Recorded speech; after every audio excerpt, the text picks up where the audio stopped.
Hello student, आज BA second year के education subject के अंतर्गत हम बात करेंगे एक टॉपिक पे, factor influencing of emotional development. ठीक है, इसके बारे में हम बात करेंगे। तो सबसे पहले हम बात करेंगे कि कौन कौन से ऐसे कारक होते हैं जो किसी भी बालक या बालिका के संवेगात्मक विकास को प्रभावित करते हैं। सभी प्रकार के लोग अपने बालपन में, किशोरावस्था में, वयस्कावस्था में, प्रौढ़ावस्था में, इवन मृत्यु पर्यंत विभिन्न प्रकार के संवेगात्मक प्रभावों से ग्रसित रहते हैं और विभिन्न प्रकार के कारक होते हैं वो उनके संवेगों को समय समय पर प्रभावित करने का काम करते हैं। तो हम देखेंगे कि एक बालक और बालिका पे किस तरह के संवेग संबंधी कारक प्रभाव डालते हैं और उनके संवेगों को विचलित कर देते हैं। तो सबसे पहले हम बात करेंगे, एक कारक है स्वास्थ्य या हेल्थ, जो कि एक महत्वपूर्ण कारक होता है और सभी व्यक्तियों पर इसका प्रभाव निश्चित रूप से दिखलाई पड़ता है। स्वास्थ्य, अगर किसी व्यक्ति का स्वास्थ्य अच्छा है, शारीरिक स्वास्थ्य की बात हो रही है यहाँ पे, और मानसिक स्वास्थ्य की भी बात कर सकते हैं आप। तो शारीरिक एवं मानसिक स्वास्थ्य अगर किसी व्यक्ति का अच्छा है, सबसे पहले शारीरिक स्वास्थ्य अच्छा है तो व्यक्ति में चिड़चिड़ापन नहीं दिखाई देगा, व्यक्ति में उदासीनता नहीं दिखाई देगी, व्यक्ति में उत्साहहीनता नहीं दिखाई देगी।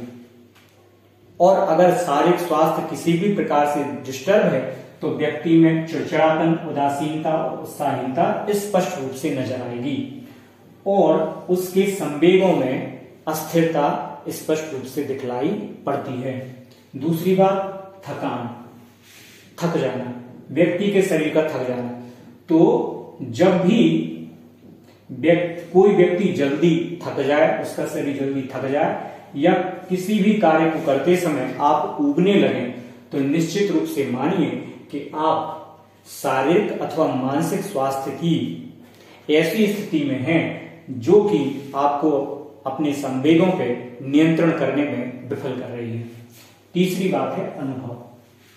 किसी भी वस्तु, व्यक्ति, जीव और तत्व के बारे में हमारी एक राय होती है, हम उसके बारे में एक धारणा बना लेते हैं या किसी भी प्रकार के पूर्वाग्रह से ग्रसित हो जाते हैं। तो ऐसी धारणा एक दिन में नहीं बनती, बल्कि जब कोई संवेग बार बार उठता है, यानी कोई बात बार बार हमारे सामने आती है, तो हम किसी व्यक्ति के बारे में पहले से पूर्वाग्रह निश्चित कर लेते हैं कि वह व्यक्ति तो बुरा है, या वह व्यक्ति तो अच्छा है, या वह व्यक्ति तो कामचोर है, या वह व्यक्ति कर्मठ है, या वह व्यक्ति आलसी है, या वह व्यक्ति बहुत परिश्रमी है, या वह व्यक्ति बहुत ईमानदार है, या वह व्यक्ति बहुत बेईमान है, वह व्यक्ति बहुत कुटिल है, चालाक है, कपटी है, और वह व्यक्ति बहुत ही सदाचारी है।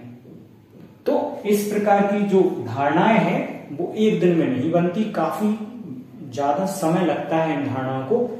इसीलिए प्रत्येक व्यक्ति को यह ध्यान रखना चाहिए कि आप किसी के भी बारे में कोई निश्चित धारणा या पूर्वाग्रह नहीं बनाएं, बिल्कुल नहीं बनाएं। क्योंकि किसी भी व्यक्ति के बारे में धारणा आपने बनाई है वो एक अलग बात है, लेकिन किसी व्यक्ति के व्यवहार को देश, काल, परिस्थिति निर्मित करती है सभी व्यक्तियों के ऊपर, या कहें कि पशुओं के ऊपर भी। देश, काल और परिस्थिति के कारण ही व्यक्ति के आचरण में, व्यक्तित्व में, प्रकृति में परिवर्तन आ जाता है और ऐसी स्थितियां उत्पन्न हो जाती हैं कि एक सदाचारी व्यक्ति भी कदाचार करने लगता है, एक नैतिक व्यक्ति भी अनैतिक कार्य कर सकता है, एक अनैतिक व्यक्ति नैतिक भी हो सकता है। तो हमें किसी के बारे में किसी भी तरह के पूर्वाग्रह से ग्रसित नहीं होना चाहिए, बल्कि प्रत्येक बार, एक बार नहीं, प्रत्येक बार हमें उसका परीक्षण करना चाहिए, निरीक्षण करना चाहिए और फिर अपना परिणाम देखना चाहिए कि क्या हमें परिणाम प्राप्त हो रहा है। ऐसा नहीं कि आपने 4 बार, एक हो गया कि आपने 4 बार उसका निरीक्षण कर लिया तो 5वीं बार भी वैसा ही होगा, कई विद्यार्थी ऐसे हैं कि वो 4 साल लगातार फेल होते हैं और 5वें वर्ष पास हो जाते हैं, बहुत अच्छे अंकों से पास हो जाते हैं। कई विद्यार्थी ऐसे आपको मिल जाएंगे 4 साल लगातार पास हो रहे थे, 5वें वर्ष फेल हो गए। या कोई विद्यार्थी ऐसा होता है कि 1 वर्ष पास हो गया, 1 वर्ष फेल हो गया, फिर पास हो गया, फिर फेल हो गया।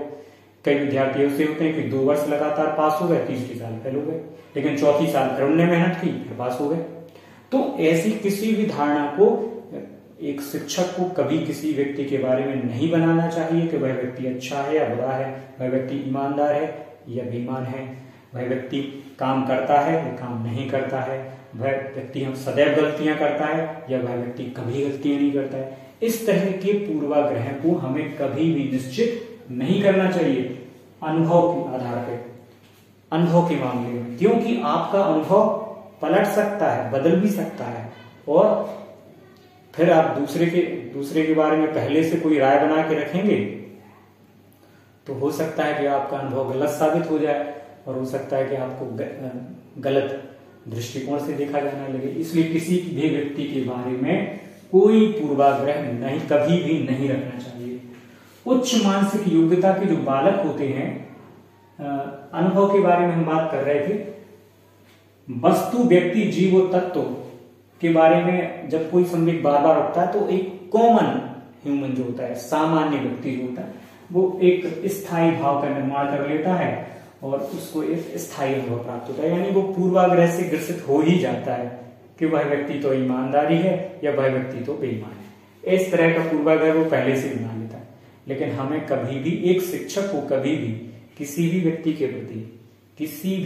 के प्रति पूर्वाग्रह से ग्रसित नहीं होना चाहिए, और एक छात्र को भी कभी भी किसी व्यक्ति के प्रति पूर्वाग्रह से ग्रसित नहीं होना चाहिए। ठीक है, क्योंकि आपका अनुभव बदल सकता है। मानसिक योग्यता की अपन बात करें तो उच्च मानसिक योग्यता के जो छात्र होते हैं वो विपरीत परिस्थितियों की पूर्व कल्पना करने में सक्षम होते हैं और उसकी वो पहले से तैयारी कर लेते हैं। चाहे छात्र हो, चाहे शिक्षक हो या कोई व्यक्ति हो, अगर वो उसके पास उच्च मानसिक योग्यता है, बौद्धिक क्षमता है उसके पास, तो वह आने वाली विपरीत परिस्थितियों की पहले से ही कल्पना कर लेता है, पूर्व कल्पना, कि ऐसी ऐसी परिस्थितियां भी जीवन में आ सकती हैं, और उसके लिए वो क्या करेगा, फिर तैयारी करना शुरू कर दिया। इससे क्या होगा कि सुख और दुख, कठिनाई और भय, इन जैसे कारकों का प्रबंध करने में सहायता मिलती है। तो प्रत्येक व्यक्ति को सुख के लिए, सुख अगर आपके पास सुख आया है तो दुख भी आएगा, भय हो रहा है तो निर्जरता भी आएगी, और कठिनाई आ रही है तो अनुकूलता भी आएगी। तो इस तरह के सम और विषम परिस्थितियों के लिए व्यक्ति को सदैव पहले से तैयार रहना चाहिए कि आज सुख आया है तो कल दुख भी जरूर आएगा, और आज दुख आया है तो कल सुख भी आएगा। पारिवारिक वातावरण, व्यक्ति के संवेगात्मक विकास में पारिवारिक वातावरण का बहुत बड़ा रोल होता है। जिस परिवार में उल्लास, हर्ष, सुख और शांति की स्थिति सदैव बनी रहती है और पारिवारिक कलह कभी नहीं होता है, वहां पर व्यक्ति को, बालक को या बालिका को सुरक्षा का अनुभव प्राप्त होता है, और इससे उसके विचारों में संतुलन स्थापित होता है, उसके विचारों में स्थिरता आती है, और वो जीवन की कठिनाइयों के प्रति विवेकपूर्ण तरीके से, गंभीरता से सोच विचार करता है। माता पिता का आचरण और व्यवहार व्यक्ति के संवेगात्मक विकास पर बहुत अधिक प्रभाव डालता है, और माता पिता की उपेक्षा से या स्वतंत्रता नहीं देने से किसी भी बालक या बालिका में अवांछनीय संवेगात्मक विकास और ग्रंथियां जन्म लेने लगती हैं। वह माता पिता को, कुटुंबीजनों को, पास पड़ोस के लोगों को या समाज के लोगों को अपना दुश्मन मानने लगता है। या विद्यालय में भी बालक या बालिका को स्वतंत्रता प्राप्त नहीं होती है, या बात बात पर टोका जाता है, हर बात पर टोका जाता है। जैसे आपने कई परिवारों में देखा होगा, हर बात पे बच्चे को पिंच किया जाता है, टोका जाता है, टोका टाकी होती है। किसी कार्यालय में जाइए, कई आपको टोका टाकी करने वाले बहुत मिलेंगे। तो इस तरह का माहौल आपको क्रिएट नहीं करना चाहिए। कोई किसी भी व्यक्ति को लगातार बार बार टोका टाकी नहीं करना चाहिए, नहीं तो वो आपको अपना शत्रु समझने लगेगा। वो आपको मित्र की श्रेणी में, अमित्र की श्रेणी में नहीं रखेगा, वो आपको सीधा अपनी दुश्मन की श्रेणी में रखेगा, कि यह व्यक्ति जब तक जिंदा है मैं सुखी नहीं रहूंगा। तो आप तो उसका बुरा करना चाहते हैं, लेकिन वो चाहता है कि आप मर जाएं, तो कितना बड़ा अंतर आ जाएगा फिर सोचिए। तो इस तरह के आचरण या उपेक्षा को किसी भी व्यक्ति के प्रति आपको नहीं करना चाहिए कि आप बात बात पे किसी को टोकें, उसके कार्यों में गलतियां निकालें, लगातार उसकी कार्यों में कमियां ही बताते रहें। तो आप उसकी कमियां बता रहे हैं, लेकिन वो आपको अपना शत्रु मान लेगा। विद्यालय की दशा एवं वातावरण, घृणा, क्रोध, चिड़चिड़ापन और ईर्ष्या, इन सभी का जन्म होता है एक विद्यालय अगर अच्छे से विकसित है, ठीक तरह से बनाया गया है, उसकी स्थिति अच्छी है, वातावरण उसका पर्यावरणीय वातावरण बहुत अच्छा है, शैक्षिक वातावरण बहुत अच्छा है, शिक्षक सहृदयी है, प्रशंसा करने वाले हैं, उमंग से भरे हुए हैं और सफलता आने पर वो उनकी प्रशंसा करते हैं और असफलता मिलने पर वो उनको सही तरह से निर्देशन देते हैं, तो निश्चित रूप से बालक में उत्पन्न होने वाले घृणा, क्रोध, चिड़चिड़ापन और ईर्ष्या जैसे गलत संवेगों पे नियंत्रण पाया जा सकता है। आर्थिक स्थिति, आजकल आप देखें वर्तमान समय में दो तरह के परिवार मुख्य रूप से हैं, एक तो धनी परिवार और एक निर्धन परिवार।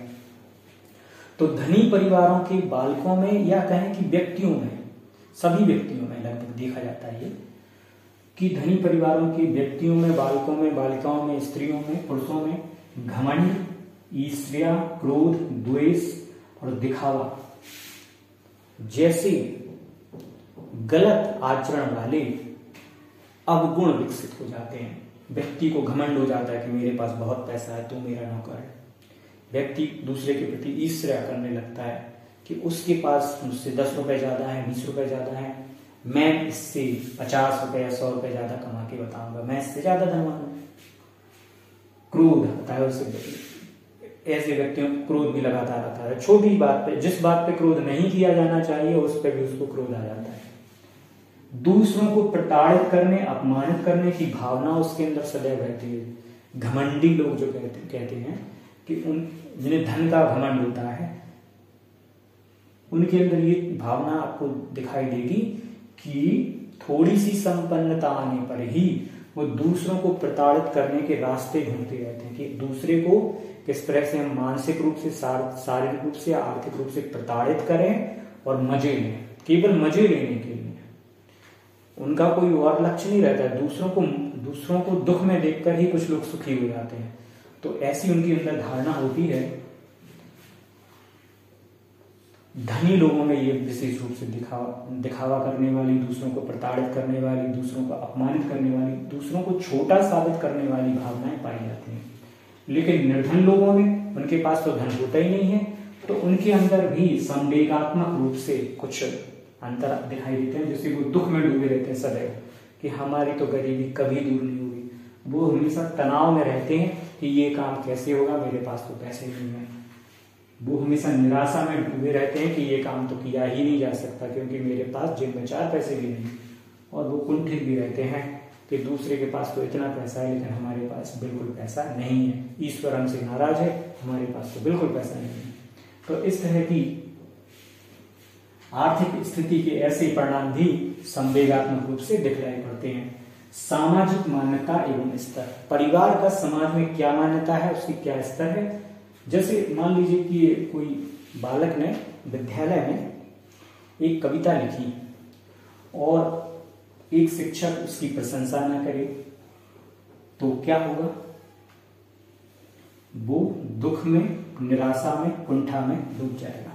उसको तनाव हो जाएगा उसको कि मैंने इतनी मेहनत से, ईमानदारी से कविता लिखी, 4 पंक्तियां लिखी कविताओं की, और किसी टीचर ने कोई प्रशंसा नहीं की, मेरे किसी मित्र ने भी कोई प्रशंसा नहीं की, मेरे परिवार में भी किसी ने प्रशंसा नहीं की, परिवार के सदस्य ने, कुटुंब ने।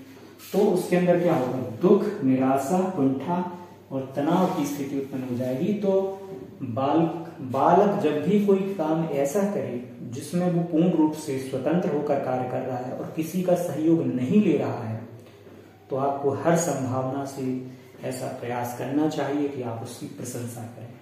प्रशंसा करने से व्यक्ति के अंदर उमंग, उत्साह में वृद्धि होती है, वो आपको मित्र समझता है। और अगर आप बार बार किसी पे क्रोध करेंगे, अकारण किसी को बार बार प्रताड़ित करेंगे, शारीरिक रूप से, मानसिक रूप से, आर्थिक रूप से, बार बार किसी की आलोचना या बुराई करते फिरेंगे, तो निश्चित रूप से वह व्यक्ति सबसे पहले तो आपको अपना शत्रु मान लेगा। दूसरा, उसके अंदर एक बदले की भावना भी जन्म लेगी कि जब मुझे मौका मिलेगा, जब ईश्वर मुझे मौका देगा, तो मैं तुझे पटक पटक के आगे, आप समझदार हैं, उसके अंदर क्या होगी, बदले की भावना पूरी तरह से बढ़ जाएगी कि तुमने मेरे अंदर इतनी बुराइयां निकाली हैं, जिस दिन मुझे ईश्वर मौका देगा तो मैं भी तुम्हें नहीं छोड़ूंगा, ऐसी भावना हो जाएगी। तो जब भी कोई बालक या बालिका स्वतंत्र होकर कोई भी कार्य करता है, तो भरसक ये प्रयास करना है कि आप उसकी प्रशंसा करें और हो सके तो उसको सही निर्देशन देने का भी कार्य करें। अब अंतिम जो पॉइंट है, अभिलाषा का पॉइंट, कि हर बालक की, बालिका की, या स्त्री या पुरुषों की, सभी की कोई ना कोई जीवन में अभिलाषा होती है, एक निश्चित लक्ष्य होता है कि मुझे ये लक्ष्य प्राप्त करना है जीवन में, या मुझे ये वस्तु मिल जाए तो मुझे जीवन मेरा सफल हो गया। तो उस लक्ष्य की प्राप्ति ना होने पर निराशा, कुंठा, दुख और तनाव जैसी स्थितियां उत्पन्न हो जाती हैं। तो हमें जीवन में जब भी हम लक्ष्य से दूर हों तो हमें स्वविवेक से काम लेना चाहिए।